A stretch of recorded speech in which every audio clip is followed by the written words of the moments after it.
ฮ่าเด้อยังเจ็บคออยู่เจ็บคอบ่โดยอืม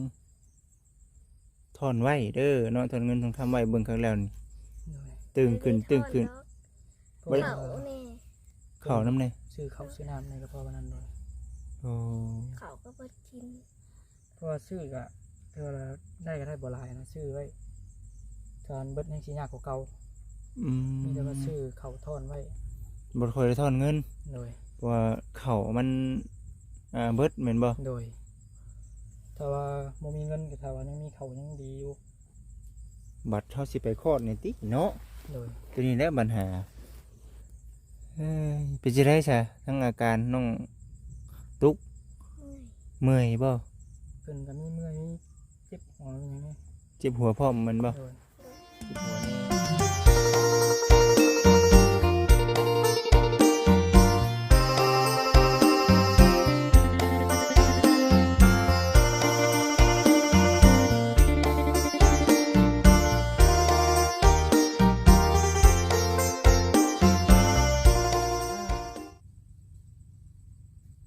เอฟเฟกต์คักแท้อันนี้พี่น้องเอ้ยเนาะบ่เห็นหยังอันนี้อ่าเด้อชื่อหนุ่มพี่น้องเอ้ยเนาะมาต้อนแม่ปุ้งพี่น้องเอ้ยมาต้อนแม่ปุ้งเนาะอยู่ข้างหลังนี่คนกุลุกกุ๊กกัวคนกำลังขี่เป็นพ่อคนเนาะแม่คนตอนนี้กำลังถอนเงินถอนคำเนาะเฮ็ดทานถอนเงินถอนคำเพื่อนี่แหละนี่สิไปคลอดเพิ่นนี่แหละบ่จิตเบิ่งคักแล้วเนาะครอบครัวของน้องตุ๊กกับน้องชัยพี่น้องเอ้ยเอาก่อนอื่นกะขอกราบทักทายสบายดี FC ทุกท่านทางฝั่งลาวฝั่งไทยทางต่างประเทศยินดีต้อนรับเข้าสู่ช่องของบ่จิตอุทุมพรคือเก่าอีกเช่นเคยวันนี้เด้อพี่น้องเด้อเนาะหลายมื้อหลายวันนี่แหละเนาะบ่จิตเองก็มีโอกาสได้พาพ่อแม่พี่น้องได้ขึ้นมาหาทางน้องตุ๊กอัปเดตเบิ่งเนาะอาการของทางน้องเพิ่นเนาะท้องไปอยู่ในวัยอายุ16บ่พี่น้อง16ปีเนาะ16ปีน้องตุ๊กครอบครัวของน้องแต่พี่น้องเอ้ยหรือว่าเป็นภรรยาของน้องชัยเนาะก็ทางบุจิตเองก็สิมาอัปเดตเบิ่งเนาะแล้วก็เพื่ออยากให้กับทางพ่อแม่พี่น้อง FC ได้เห็นเนาะแล้วก็ทางครอบครัวของเพิ่นนั่นแหละพี่น้องเอ้ยครอบครัวของทางน้องตุ๊กเนาะน้องแต่พ่อแม่ไอ้น้องเพิ่นเนาะเพราะว่าทางบุจิตเองก็ได้ถามไทยทางน้องเพิ่นนั่นแหละช่วงหลังๆนี้เพิ่นว่าติดต่อบ่ได้เนาะเทื่อว่าเนาะทางญาติพี่น้องเพิ่นได้ติดตามเบิ่งคลิปบ่จิตเนาะเบิ่งว่าเป็นจังไดสภาพการตอนนี้ก็ได้พี่น้องเอ้ยเดี๋ยวบ่จิตสิเข้าไปถามไทยเบิ่งก่อนว่าติดต่อทางญาติพี่น้องได้อยู่บ่นะพี่น้องเอ้ยก็คือว่าแน่แหละก็เป็นตาสงสารทั้งน้องทุกคนอยู่เนาะถ้าหากว่าเป็นแบบว่าติดต่อใครบ่ได้นะพี่น้องเอ้ยอาศัยแต่ทั้งพ่อทั้งแม่ทั้งฝ่ายผัวภัยเดียวนี้กับบ่คักบ่แน่ปานใดเนาะสำหรับทางบ่จิตว่านะหนึ่งมันก็สิมีจิตใจเฮานี่แหละเนาะจิตใจเฮามันบ่คักบ่แน่ปานใด มันมีแนวคิดพี่น้องเอ้ยผู้เป็นแม่ก็ได้เดี๋ยวมื้อนี้ทางบ่จิตเองสิมาให้กำลังใจน้องเพิ่นก็เห็น FC หลายๆท่านเพิ่นก็เว้าอยู่เนาะต่างๆนานาอยู่พี่น้องเอ้ยแต่ก็เฮ็ดจังได๋ซั่นเรื่องราวมันเกิดไปแล้วเนาะทางน้องเพิ่นก็อายุยังน้อยยังบ่จักหยังเลยเพราะฉะนั้นแต่ว่ามันได้เกิดขึ้นแล้วพี่น้องเอ้ยเดี๋ยวสิมาอัปเดตเบื้องก่อนเพื่อว่าทางพ่อแม่พี่น้อง FC เนาะเพิ่นได้คอมเมนต์คำปรึกษาอะไรอย่างในแนวหลังจากว่าท้องสามีแล้วควรเฮ็ดจังไดต่อน้องตุ๊กเอ้ยนั่นนี่นะซึ่งทางบุจิเองก็บ่จักว่าสิบอกน้องเพิ่นได้ใดแล้วล่ะพี่น้องเอ้ยเอาจังใดก็ตามแต่พี่น้องเอ้ยเนาะสำหรับทางบุจิตว่าก็น่าเห็นใจทั้งน้องตุ๊กเพิ่นอยู่เนาะที่ว่าครอบครัวบ่ติดต่อนี่นะพี่น้องเอ้ย เดี๋ยวสิไปถามน้องตุ๊กเบิ่งอีกก่อนติดต่อกันได้แล้วบ่หรือว่าจังใดเนาะน้องชายเนาะโอ้คนกรุบกรุบกลัวพี่น้องเอ้ยผมกินนี่ก็ได้ไปสันเด้อพี่น้องเด้อพุ่นปะเถอะนี่แหละเนาะสิ่งที่สามารถสั่งรายได้ให้กับทั้งครอบครัวเนาะน้องไซกับน้องตุ๊กลายกองเนี่ยได้เบิ่งคักแล้วนี่เนาะจากที่เฮ็ดมานี่1 2 3 4 5 6 7หม่องได้นี่เนาะ8หม่องหลายหม่องได้นี่โอ้ธรรมดาเด้อน้องไซกำลังพี่น้องเอ้ยโอ้ตัวคนกระดูกกลัวแอมสุดยอดเอฟเฟกต์อีโดนี่เนาะหากระจู้ไม่บ่น้องนี่โอ้เอาน้องสบายดีเด้อสบายดี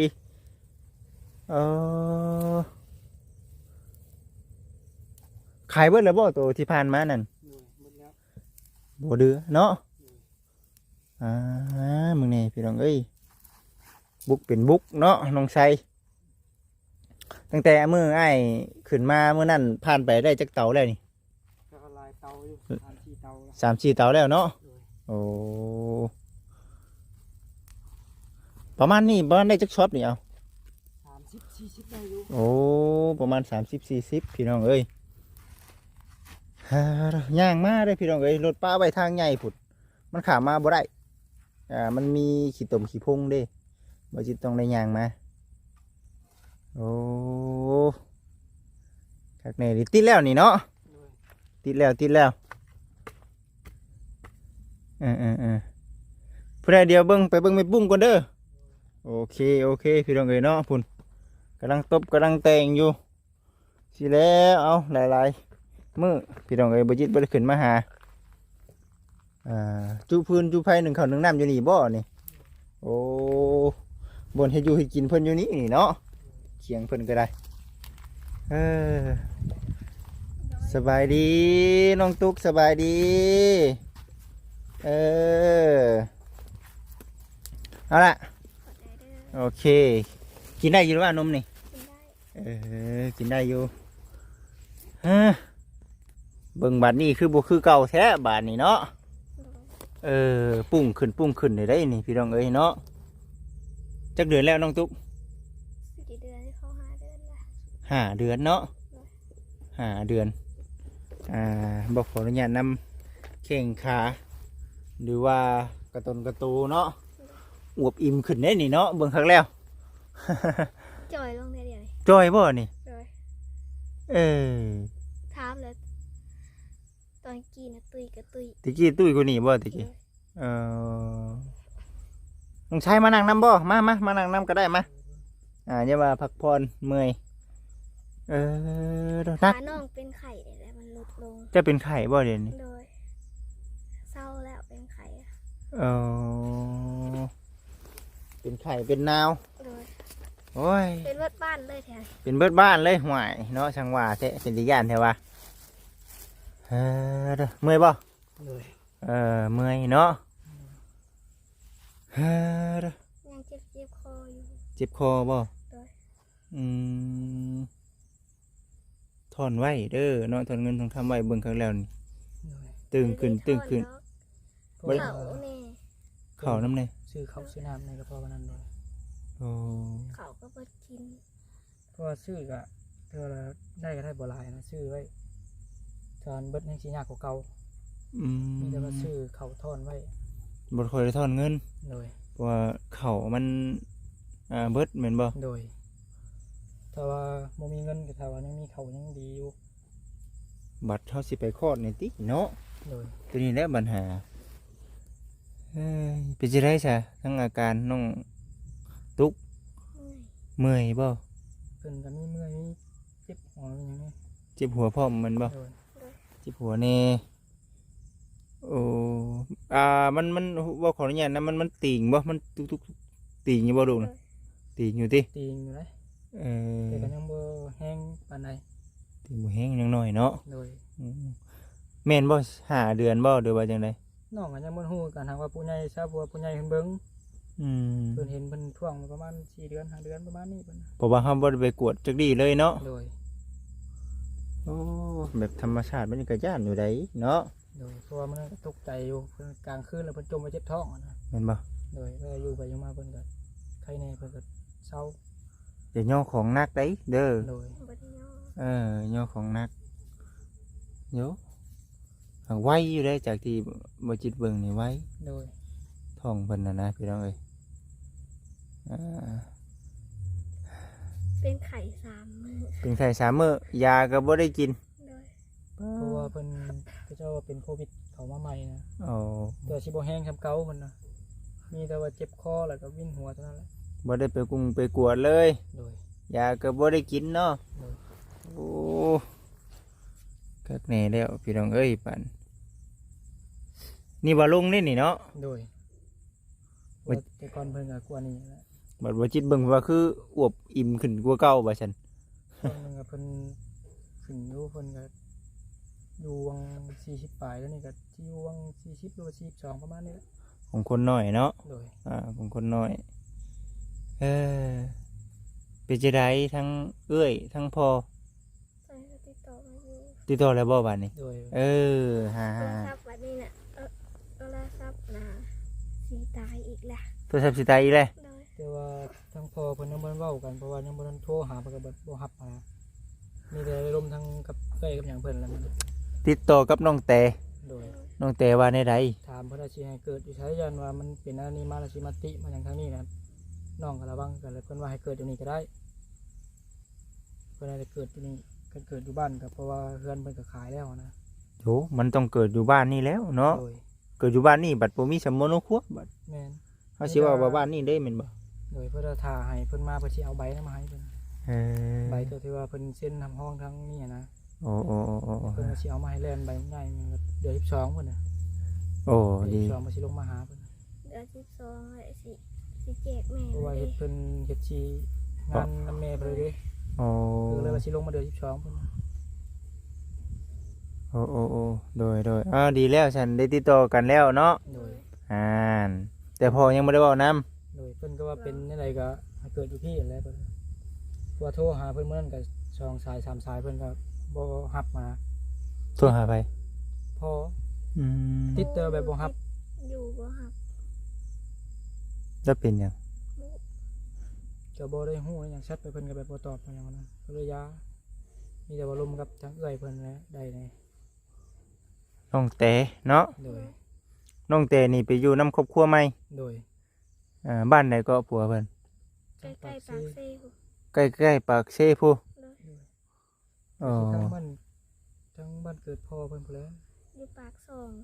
บัดนี้น้องมิกน้องติ๊กเด้อยู่ไสเด่น อยู่นํพี่น้องอยู่ปากเซ่บ่นั่นก็ อยู่ หาย ปาก อยากมาอยู่น้องมิกอะ บ่ เลย บ่ได้อยู่น้ำพ่อเด่น โดย เบา พ่ออยู่ไสพ่อ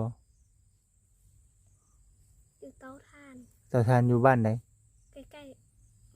ๆใกล้ๆกันที่ปากเซ่นั่นแหละ โอ้ลงปากเซ่พุ่นแต่ว่าลูกเต้าน่ะบ่ได้อยู่น้ โดย ำอยู่แต่น้ำมาแต่พี่น้อง โดย ส่วน เพิ่นเอาว่า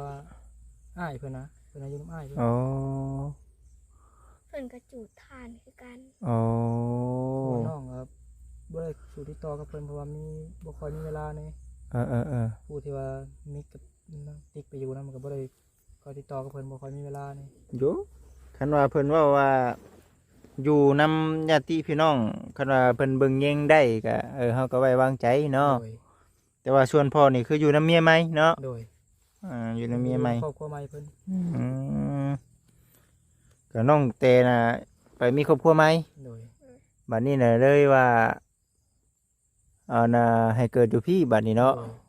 ย เพราะว่าเกิดอยู่บ้านหนองมะเงี้ยวนะเฮาขายเบิดแล้วเนาะ โดยเพิ่นว่าเพิ่นขายไป40,000เพิ่นนะ 40,000 โดยขายให้อันแม่นางคนเฮือนใกล้น่ะเพิ่นซื้อไว้ โอ้โยขายให้นางนะ โดย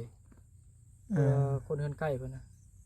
เพิ่นว่าแม่นางก็สิแม่นนั่นแหละ เออ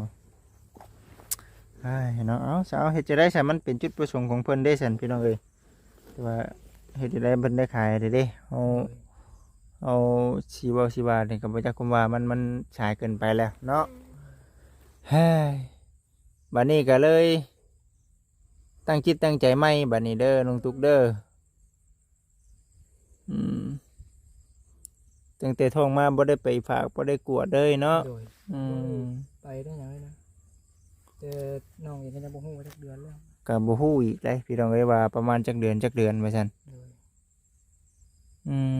ม เพราะว่ามีแต่ผู้ใหญ่เพิ่นในบ้านเพิ่นเห็นเพิ่นกระท่วงว่าประมาณ4 เดือน5 เดือนเพิ่นว่าประมาณนั้น อ๋อแต่บัดที่นี่น่ะคือในเรื่องว่าคุยกับน้องเต๋แล้วว่าเมื่อใดก็เพิ่นสิเอามาให้ เดือน12เพิ่นน่ะ เดือน12 เลย ถ้าหากว่าได้ใบนั้นมาแล้วก็บ่ยากบ่บัดนี้บ่ยากในเรื่องว่าสิมาอยู่บ้านนี้นะ ก็สิบ่ยากปานใดเพราะว่าเพิ่นเซ็นทำห้องเลย โอ้ มีแต่ว่าให้พ่อเพิ่นไปลบชื่อลบหยังผู้ที่ว่าบ่อยู่แล้วนะ อืม ซื้อติ๊ก มีแต่ว่า กับเตนั่นแหละ ให้เอาชื่อผู้อยู่นี่ไว้แล้วก็มีแต่ว่าแล่นใบง่ายมันก็สิง่ายกว่าเก่าเพิ่น อ๋อ เพิ่นก็สิมีทางแล่นให้ได้อยู่เพิ่นแบบมันบ่มีต้นฉบับมันก็ยากยาก แต่ว่ามันจะฮอด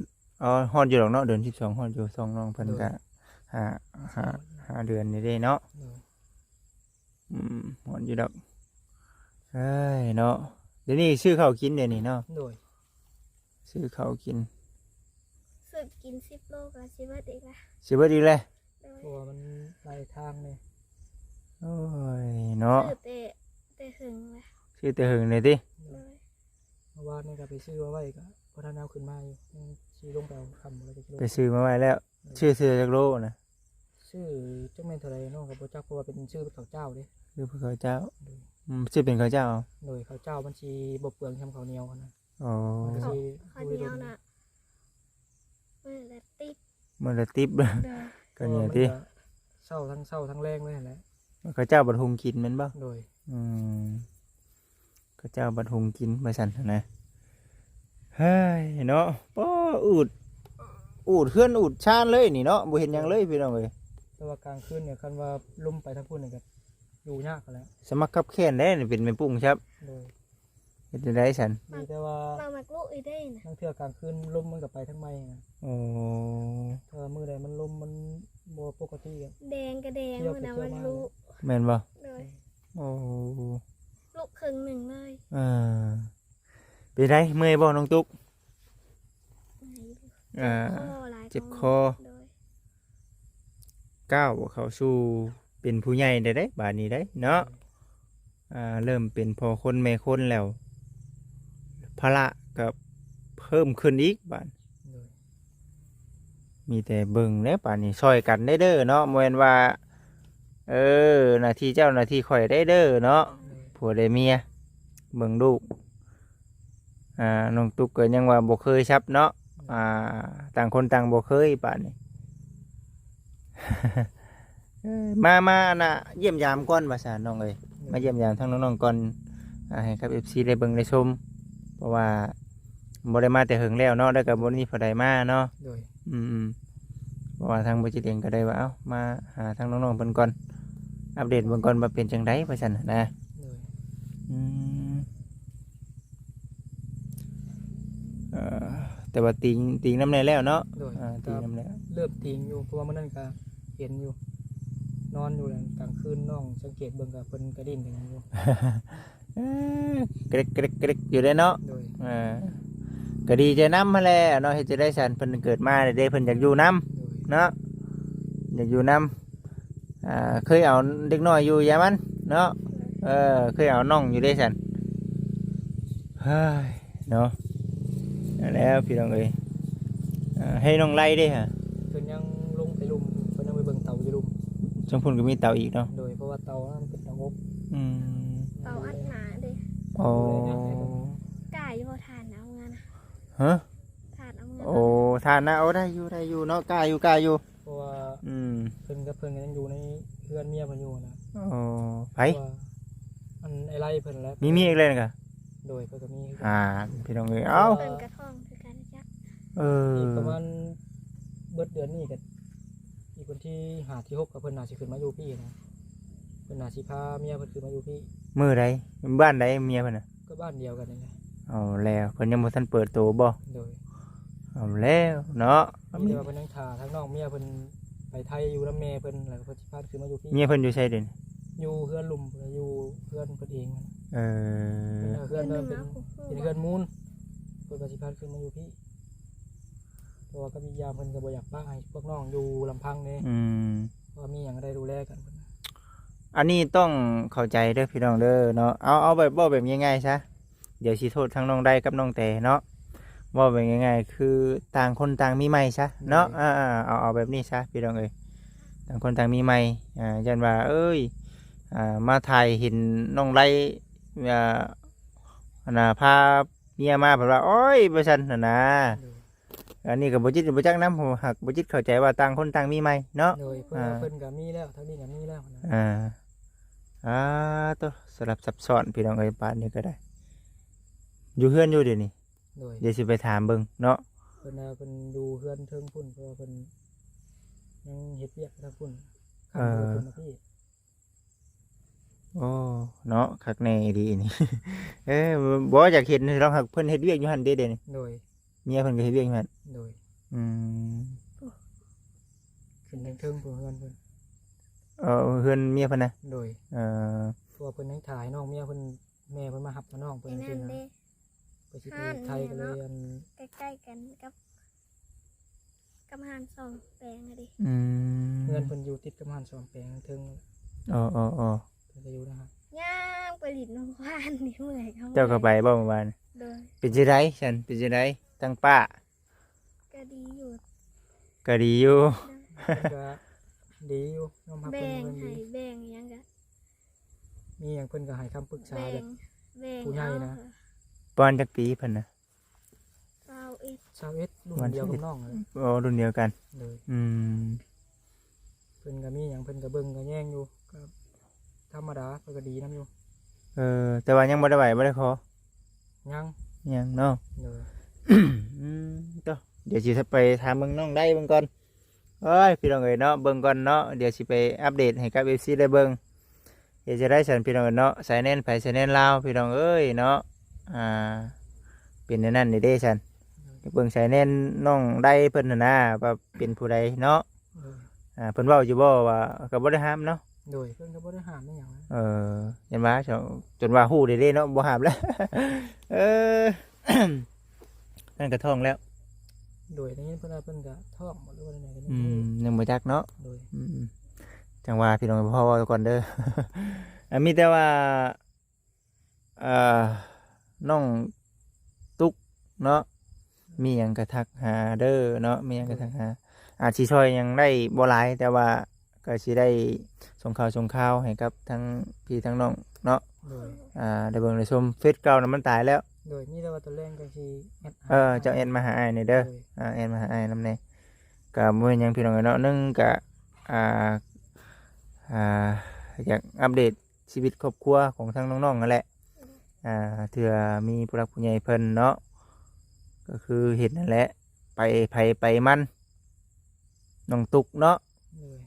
แมนอยู่อาศัยทั้งปู่ทั้งย่ากับแมนมันกับแมนอยู่แต่ว่าความเป็นจริงมันก็ต้องให้ฮู้เบิดทั้งสองกรรมสองฝ่ายให้แหล้วเนาะ โดย อาศัยแต่ทั้งปู่ทั้งย่าอย่างเดียวก็มันก็ดีอยู่แต่ว่าพอกับแม่ทั้งน้องตุกเด้บ่ได้หา ใครเนี่ยได้เห็นเนาะ โดย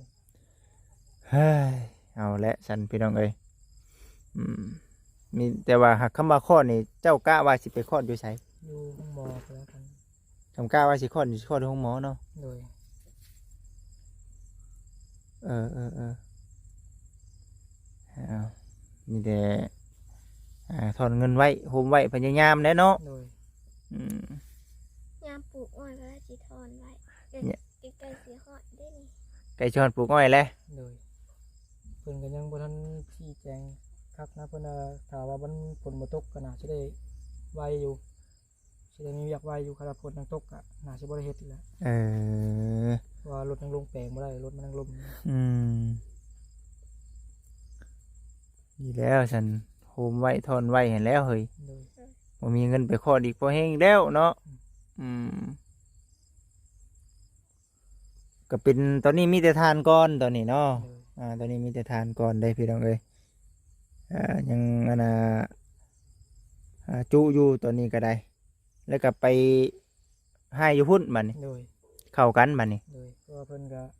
เอารถขึ้นมาแก่ลงไปพุ่นแล้วเพราะว่ามีรถไถเด้ อืม ก็แก่แล้วก็เอาลงไปนิบหยังอยู่พุ่นก็เอาไปส่ง ส่วนอันน่ะป้าก็เฮ็ดคือกันบ่ โดยเพิ่น ทาน ก็อยู่ทั้งพุ่น เฮ็ดคือกันเนาะ โดยเพิ่นดูแลอยู่ทั้งพุ่น อืม อะไรเพิ่นแล้วเพิ่นก็ดูแลอยู่ทั้งพุ่น อืม กับลูกเพิ่นผู้นั้น เพิ่นมีลูกบ่ ลูกก็ลูกทั้งเมียเพิ่นนะบ่แม่นลูกเพิ่นแท้ ไม่ห่างบ่ โดย อ๋อ ลูกกับลูกแบบบ่แม่นลูกเพิ่นแท้ๆนะ ลูกทางเมียเอาเข้าใจพี่น้องเอ้ยเนาะอย่ามันดอกพี่น้องเอ้ยเนาะขอเพียงแต่ช่วยกันเนาะ โดย ช่วยกัน เพราะาดีนํกันแล้วก็โอเคแล้ว อืม แก้มเพิ่นน่ะเป็นโพรงขึ้นนี่เลย เป็นหยังคือว่าซั่น น้ำห้อนลวกแต่น้อยอยู่ เด็กน้อยบ่หรือว่าเมียเรา เด็กน้อยแล้ว โอ้เด็กน้อยอ๋อลูกเพิ่นเอ้ยเนาะ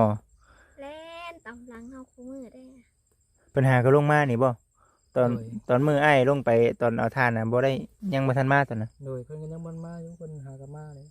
เออ นี่ก็เพิ่นยังถามว่าแม่เพิ่นมารับเอาน้องชายเพิ่นอยู่เพิ่นก็สิมาพากันมาคือมาอยู่พี่อยู่ถาวรเลยแหละ อืมประมาณจักโมงจ้ะ อัน แม่เพิ่นลงไปเอา เพิ่นเอาวันที่6เพิ่นนะ โอ้ทางนี้ยังอยู่นอนหันอยู่เดี๋ยวนี้เอา เพราะว่าเขาสิขึ้นมาอยู่พี่ก็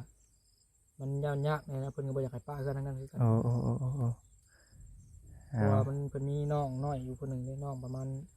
7-8 ปีแล้วเพิ่นก็บ่อยากไปอยู่นำกัน ดีแล้วซันเดอร์ เลย ไปสำหรับมื้อนี้อ้ายเองก็บ่ได้มีหยังเด้อน้องเด้อมาฝากมาต้อน เลย มีแต่ว่าหนึ่งคือความมาคุมเพลงเนาะสิมาถามไทยสุขภาพร่างกายทั้งน้องๆนั่นแหละ เลย เดี๋ยวทางอ้ายเองมีคำเว้าคำปรึกษาของทาง FC จังใดก็สิมาบอกทางน้องๆใหม่เนาะมีแต่หนึ่งสิ่งที่สำคัญที่สุดเนาะเห็นบ่ในเรื่องเอ้ยอ้ายเนาะ เลย บ่ให้มันเป็นแบบนั้นเด้อ เลย ให้ฮักเพลงกัน เลย มีหยังก็ช่วยกันนั่นแหละเฮ้ยเนาะ เลย น้องตุ๊กอาศัยน้องไส้อาศัยน้องตุ๊กเนาะ เลย มีหยังก็พึ่งพากันเด้อเนาะฮักเพลงกันผัวเมียกันช่วยกันเลี้ยงลูกเลี้ยงเต้าเนาะ เลย บัดคลอดก็ยังสิมาถ่ายให้กับ FC เบิ่งอีกอยู่เนาะ เลย มาลุ้นกันว่าสิเป็นพระเอกหรือนางเอกเท่านั้นแหละเนาะ เลย เฮ็ดจะได้สาเฮามันบ่มีเงินมีคำไปเอ็กโกไปกวดเบิ่งเนาะ ผู้ชายเพิ่นว่า เว้าหั่นได้มั่นใจบ่เนาะบาดนี้เนาะ เพราะว่าทั้งน้องคิดว่าอยากได้ผู้ชายอะนะ เอา มันตีนขัง มันติงข้างซ้าย โดย ติงข้างซ้ายเป็นผู้ชาย โดยเพราะว่าได้ยินผู้ใหญ่เพิ่นเล่าดอกผู้เพิ่นเคย ว้าย พ่อเคยเห็นมาแล้วว่า แม่นบ่ล่ะพี่น้องเอ้ย โอ้ยเนาะเอามีแต่ว่าเบิ่งไปซะเด้อเนาะเบิ่งไปมีแต่ว่าคันอาการเป็นจังไดคำว่าคลอดหรือว่าเป็นจังไดก็ทักบอกนํเดี๋ยวสิมาพา FC มาเบิ่งเนาะ โดย เดี๋ยวว่าเป็นจังไดสภาพการมันก็ได้กระทันหันขึ้นมาก็ก็บอกกันเด้อ โดย บางเทื่อที่ก็ว่าอยู่ในสถานที่แห่งนี้บัดเล่นมาพาไปคลอดแคดก็มีได้บางเทื่อที่เนาะ โดย นี่ก็บ่ช่างว่า แต่ว่าคำก็ขึ้นลึกๆนี่ก็บ่ยักเด้อตัวนี้เด้อ ไปซะเด้อสู้ๆเด้อน้องๆทั้งสองเด้อ เลย โอเคอยู่ดีมีแห้งสบายดีอยู่ดีมีแห้งไปสันพี่น้องเด้อคือสีประมาณนี้แหละเนาะโอเค